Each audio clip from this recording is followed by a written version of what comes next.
ay ako'y nagsalang ng chicken nuggets. Tapos ako'y nakaramdam. Ay kako sa aking anak, bantayan muna aring aking niluluto at ako'y sisian. Ay inang, binantayan nga laang, hindi binaligtad. Ay di ayan, tupaw. Kau, pagkakaitim kay naman na. Ay kako sa kanya, lalamunin mo yan kahit sunaw, gati kay magagaruti. Ay masunuring bata, ay kako'y bantayan abay binantayan nga laang. Ay di ayan, mas mainit pa ang aking ulo kaysa din sa aking kape. Ay siya, garni na laang, bago ako'y mabarinaw, ay may kukwento na lang ako sa inyo. Ay gawa nang may nagtanong sa akin, nare. Paano ka po naging vlogger? Paano po dumami ang followers? Ay siya, hindi ko kwento ko na lang sa inyo ang aking pag-uumpisa nga sa pagbablog. Ari na ikwento ko na dati, kaya lang ikasarap bagang ulit-ulitin, guni-gunita. At para po sa aking mga bagong followers, ari po ang aking story. Bali nagsimula ho kaming mag-vlog noong kabilang taon. Bali yung una ko hong page ay nung February ko ho ginawa. Ay nakakalungkot hong pangyayari ay dini-activate nga ho ni Facebook ang aking personal Facebook kasama nga po yung aking page. Di bali ari hong Kulasa Vlogs 2.0 ay pangalawang page ko na po at inumpisahan ko nga po ari nung kabilang taon, buwan ng Mayo. Bali kapag gumawa kayo ng page ay di back to zero po yun. At syempre para nga kayo kumita kay Facebook may susundin nga kayo mga requirements. Bali dun po sa ating mahahabang videos para ho magkaan. Ang isa pong requirements doon kailangan po magkaroon kayo ng 5,000 followers. At ang isa pa nga ho doon ayun nga 60,000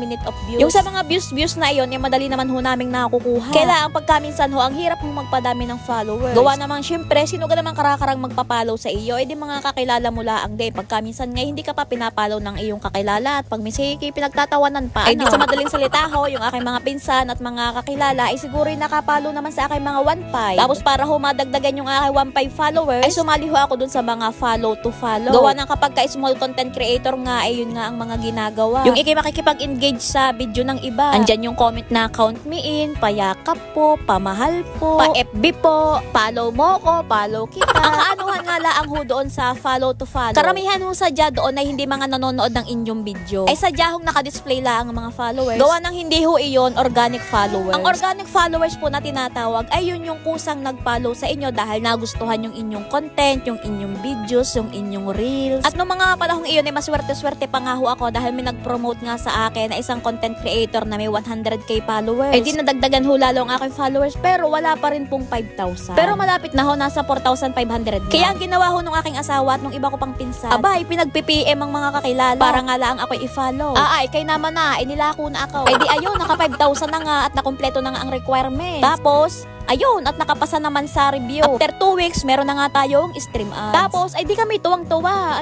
Dahil meron ng ads na nalabas sa mga videos namin Ay, inang, yung pala'y gayaw. Kapag ikinaka 1,000 views, ay centavos lang. Ala, ay di gayang amin laging earnings 0.01 centavos. Ay, hindi nga maka $1.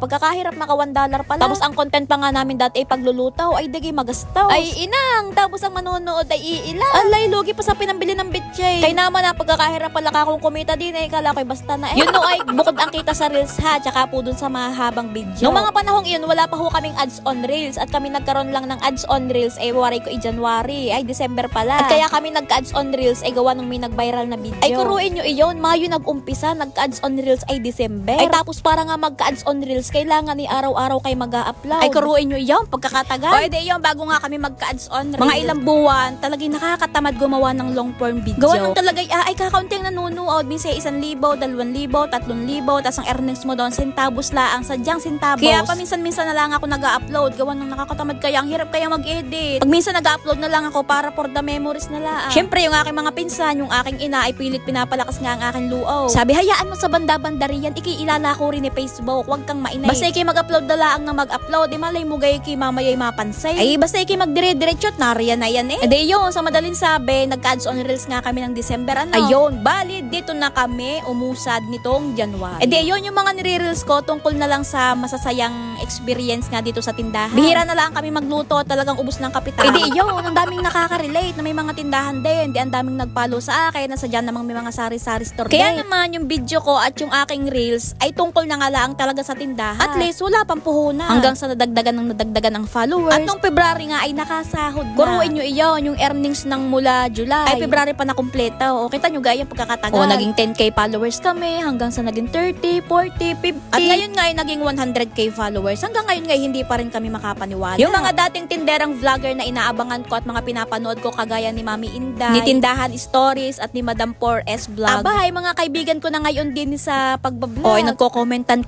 kami, gayo. Ay, kaganda pa ng content pagkatindahan. Hindi mo na nga kailangan gumastos pa ng mga ingredients ng mga gayam. Basta mo na lang bibidyohan ng iyong mga paninda. Kaya sa mga kagaya ko na tindera na gusto na ngang mag-vlog, abay, umpisahan dahil alam nyo gaho, ang ganda ho ng ating content sa totoo lang. Ay, sa dami ka naman hong may sari-sari store sa mundo, ay pagka yun ay lahat ay nakarelate sa iyo, ay di karaming magfa-follow. Gawa ng kasi din ho sa Facebook kung ano nga yung hilig mo, ayun nga yung nalabas sa newsfeed mo. Kaya naman kapag ka nga sari-sari store ang content mo, ay di lalabas yan sa newsfeed ng may mga sari-sari store owner. Gayon yun. Kaya lang, syempre, lagi mo namang gagandahan ng inyong video at nang ikikaabang-abang. Baka naman basta na, kay naman na, wag gayon. Kadami pating nag-PPM sa akin kung paano nga daw kumita din ni kay Facebook at meron nga daw silang tindahan, ay mag-uumpisa na rin daw siya mag-vlog. Basta silang sabi ko sa inyo, ay hindi ho ari madali. Hindi ho ari basta na, kapag nag-upload, magkakapira na bukas. Ay, inang, hindi ho ha. Gusto ko lang ho kayo mamulat agad sa realidad. Baka akala ninyo ho basta na ang ginagawa namin din ha. Basta kapag nakapag-umpisa, ay di tuloy-tuloy laang, i-enjoyin mo laang. Huwag mo masyadong kaseryosohin, gawa ng pag sineryoso mo. Ay masasaktan ka laang, gawa ng syempre kiyaasa. Ha, yun lang ang payo ko sa iyo. Yan, napahaba ng aking video At sa una, sadyang wala masyadong manunood ha. Baka naman pang hinaan agad ang loob. O siya, paano? Babay na, ma.